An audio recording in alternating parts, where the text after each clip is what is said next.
ইন্নাদ দীনা ইনদাল্লাহিল ইসলাম। আল্লাহু আকবার। আর একটু জবান খুলে জোরে বলেন আল্লাহু আকবার। আল্লাহ পাক রব্বুল আলামিন কোরআনুল কারীমের মধ্যে বলেন ইন্নাদ দীনা ইনদাল্লাহিল ইসলাম। একমাত্র মনোনীত ধর্ম, যেই ধর্মের নামটা আল্লাহর কাছে একমাত্র মনোনীত ধর্ম যেটা, সেই ধর্মটার নাম কি? জোরে বলেন, আরো জোরে বলেন। সেই ধর্মটার নাম কি? সেই ধর্মের নাম কি বলেন? ইসলাম। ইসলাম ধর্মের ভিতরে যারা আছে তারা সুখে আছে না অসুখে আছে? আরো জোরে বলেন, কিসে আছে? সুখে আছে। ইসলাম ধর্মের ভিতরে যারা আছে সুখে আছে। এখন বলতে পারেন হুজুর, ইসলাম ধর্মের মধ্যে যারা আছে তারা সুখে আছে, অন্য ধর্মের মধ্যে যারা আছে তারাও তো সুখে আছে। তাদের সুখ আর আমাদের সুখ এক নয়। মানুষের সবচাইতে বড় সুখ হলো মরার পরে যে সুখটা, সেটাই হলো বড় সুখ। জোরে আওয়াজ করে বলেন সুবহানাল্লাহ। আর একটু জোরে বলেন না সুবহানাল্লাহ। মুসলমান বন্ধুরা আমার, গভীর মনোযোগ।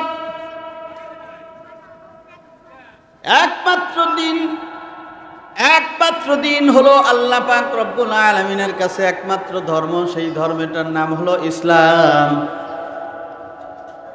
ইসলাম অর্থ শান্তি। মুসলমান প্রত্যেকেই শান্তি চায়, আমিও শান্তি চাই, আপনিও শান্তি চান। মুসলমান কোনো মানুষ বলে না আমিও শান্তির মধ্যে থাকতে চাই, সকল ফ্যামিলির সকল মানুষদেরকে নিয়ে আমি শান্তির মধ্যে বসবাস করব। এই শান্তি আমিও চাই, আপনিও চান, ইকবাল ভাইও চায়, আজকের প্রিন্সিপালও চান, আজকের প্রধান বক্তাও চান, সভাপতিও চান, প্রত্যেকেই শান্তি চান। শান্তি আমিও চাই, সকল মানুষের চাই, সকল নারীরা চায়। কোনো মানুষ বলে না হুজুর আমি অশান্তির মধ্যে থাকবো, আমার জন্য একটু দোয়া কইরেন।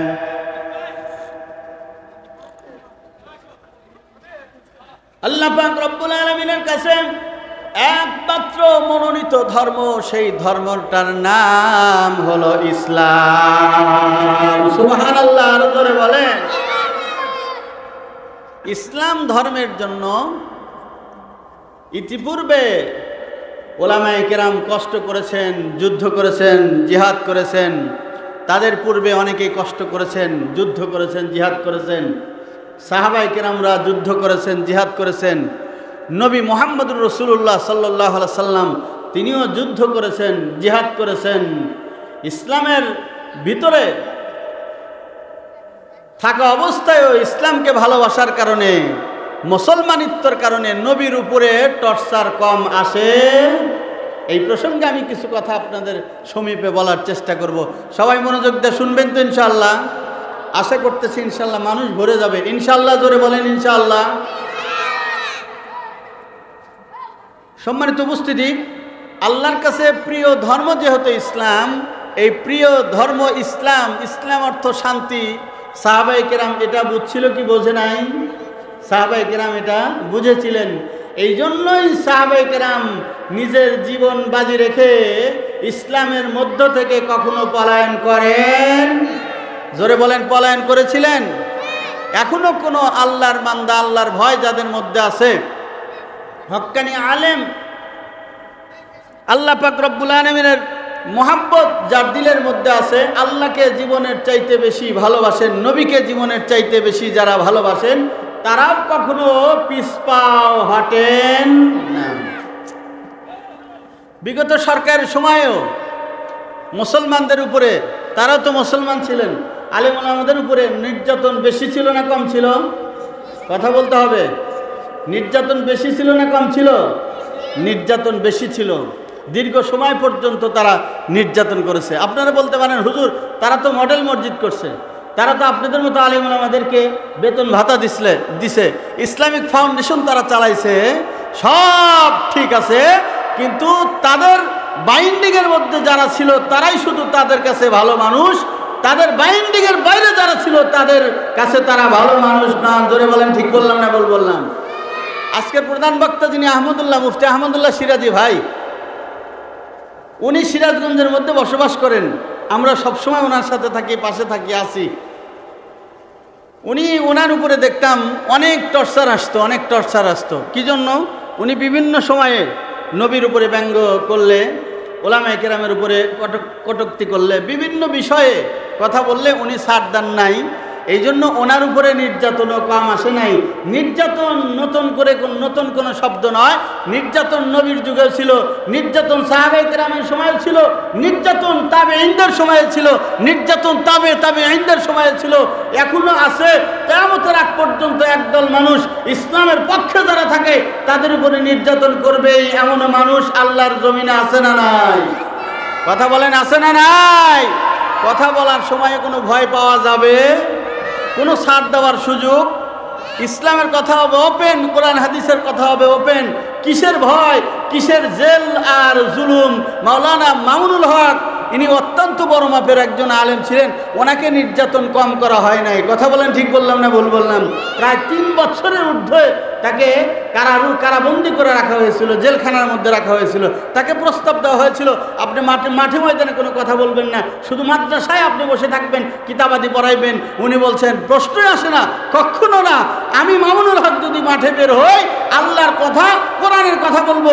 আমরাও বলি মাঠে ময়দানের মধ্যে আল্লাহ পাক রব্বুল আলামিন যতদিন রাখবেন, দুনিয়ার মধ্যে যতদিন রাখবেন, ততদিন কোরআনের কথা বলবোই, হাদিসের কথা বলবোই, আল্লাহ রাসূলের কথা বলবোই। আপনারা একমত কিনা জোরে বলেন। মুসলমান বন্ধুরা আমার, গভীর মনোযোগ। দিন ইসলাম কেমন, দিন ইসলামের জন্য সাহাবায়ে কেরাম যুগে যুগে কেমন জীবন দিয়েছেন, কেমন কষ্ট করেছেন, সেই প্রসঙ্গে অনেক কথা আছে। কিছু কথা আপনাদের সম্মুখে বলতেই হবে, বলবো ইনশাআল্লাহ। মাদ্রাসার মাহফিল, আলেম ওলামাদের মহাব্বত, তালেবে ইলমদের মহাব্বত আমার আপনার কেমন করা উচিত, সেই প্রসঙ্গে আমার আজকের কথা। অতটুকু বলতে পারবো না, শুধু একটু কথা বলে যাই। ওলামায়ে কেরাম কি জিনিস কিতাবের মধ্যে পাওয়া যায়। হযরত আবু হুরায়রা রাদিয়াল্লাহু তাআলা আনহু থেকে বর্ণিত, বিশ্বনবী মুহাম্মদুর রাসূলুল্লাহ সাল্লাল্লাহু আলাইহি ওয়াসাল্লাম ইরশাদ ফরমান, আল্লাহর কোনো বান্দা যদি, আল্লাহর কোনো নবীর, আল্লাহর কোনো বান্দা যদি কোনো একজন আলেমের পিছনে নামাজ আদায় করে, কিতাবের মধ্যে পাওয়া যায় ওই ব্যক্তিটা একজন নবীর পিছনে নামাজ আদায় করল। সুবহানাল্লাহ, আরো জোরে বলেন। কিতাবের মধ্যে আরো আছে, আল্লাহর কোনো বান্দা যদি কোনো একজন আলেমের সঙ্গে মুসাফা করলো, সে যেন কোনো একজন নবীর সঙ্গে মুসাফা করলো। সুবহানাল্লাহ, জোরে বলেন না। হাদিসের মধ্যে আরো পাওয়া যায়, আল্লাহর কোনো বান্দা যদি কোনো আলেমের সঙ্গে মোহাব্বতের সাথে কি করে, মোহাব্বতের সাথে মোহাব্বতের দিকে তাকায়, মোহাব্বত নিয়ে আল্লাহর কোনো বান্দার দিকে তাকায়, কি হবে একটু শুনে নেন। আল্লাহ পাক রব্বুল আলামিন একজন ফেরেশতা সৃষ্টি করেন, ওই ফেরেশতাটা তার জন্য ইস্তেগফার করতে থাকে, মাগফিরাত করতে থাকে। সুবহানাল্লাহ। মাদ্রাসায় সন্তান পড়াইয়া কোনোদিন লস নাই, মাদ্রাসায় সন্তান পড়াইয়া কোনোদিন ক্ষতি নাই। ছেলেকে মাদ্রাসা পড়াইবেন তো আপনি লাভবান হইলেন, মেয়েকে মাদ্রাসা পড়াইবেন তো আপনি লাভবান হইলেন। ছেলে মেয়েকে মাদ্রাসা পড়ানোর পরে ওই ছেলে মেয়ে যখন বড় হবে, আলেম হবে, হাফেজ হবে, আপনি মারা যাবেন। আপাতত আর কিছুই না করুক, এতটুকু করতে পারবে আপনি মারা গেলে।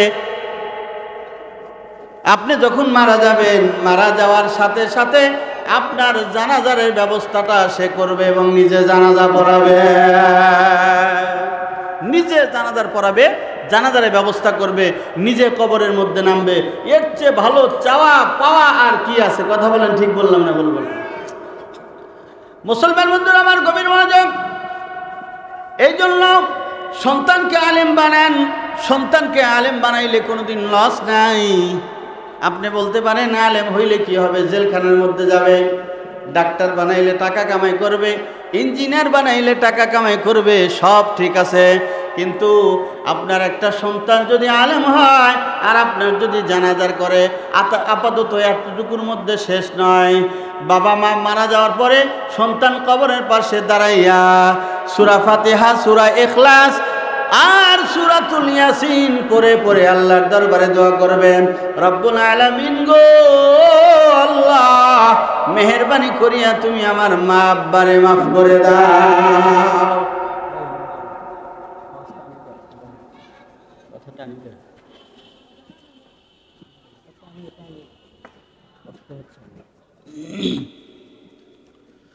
মুসলমান বন্ধুরা আমার গভীর মনোযোগ, আলেম বানাইলে কোনোদিন লস নাই। আলেম যদি আপনি বানান তাহলে লাভ আছে। কেমন লাভ? কেমন লাভ? অনেক লাভ আছে। ওই কথাগুলো বললে অনেক সময়ের দরকার, অনেক সময়ের দরকার। সেই দিকে আমি যাব না। আমার পরে যারা আছেন সম্ভবত ওনারা কথা বলতেও পারেন, বলবেন। আমি শুধু এতটুকু পরিমাণ কথা বলবো, একজন আলেম কোনোদিন না খাইয়া থাকে না। একজন তলবে ইলমের মর্যাদা কম নয়, আলেমের মর্যাদা কম নয়, আলেমের মর্যাদা অনেক। আলেম সন্তান আপনার জন্য জানাজা করবে, দোয়া করবে। আলেম সন্তান কখনো মা আব্বারে গালি দিবে না, মারে ধমক দিবে না, মারে মারবে না, বাবারে গালি দিবে না। পারলে ভাত খাবার যতটুকু সম্ভব দেওয়ার চেষ্টা করবে, পারলে যতটুকু সম্ভব টাকা দেওয়ার চেষ্টা করবে। কিন্তু কোনোদিন কোনো আলেম হাফেজ কোনোদিন বাবারে মারবে না। মুসলমান বন্ধুরা আমার গভীর মনোযোগ, আমি যে কথাগুলো বলতেছিলাম, ইসলাম কিন্তু এমনি এমনি আসে নাই। আমার কষ্টের বিনিময়ে, আপনার কষ্টের বিনিময়ে, সাহাবায়ে কেরামদের কষ্টের বিনিময়ে ইসলাম এসেছে। নবীদের কষ্টের বিনিময়ে ইসলাম এসেছে। সাহাবায়ে কেরামদেরকে এত নির্যাতন করা হয়েছে, নবীদেরকে এত নির্যাতন করা হয়েছে। নির্যাতিত সাহাবায়ে কেরামদের মধ্যে থেকে দু একজন সাহাবায়ে কেরামের নাম যদি আমি আপনাদের সম্মুখে বলতে চাই, শোনার জন্য কারা কারা রাজি? দুই হাত তুলে একটু দেখায়া দেন। আল্লাহ কবুল করুক, বলেন আমিন। কেমন নির্যাতিত হয়েছিলেন প্রত্যেকেরই জানা। হযরতে বেলাল রাদিয়াল্লাহু তাআলা আনহুর নাম শুনছেন কারা কারা? একটু বলেন তো দেখি। যে হুজুর আমরা শুনছি, শুনছেন না আপনার প্রত্যেকেই?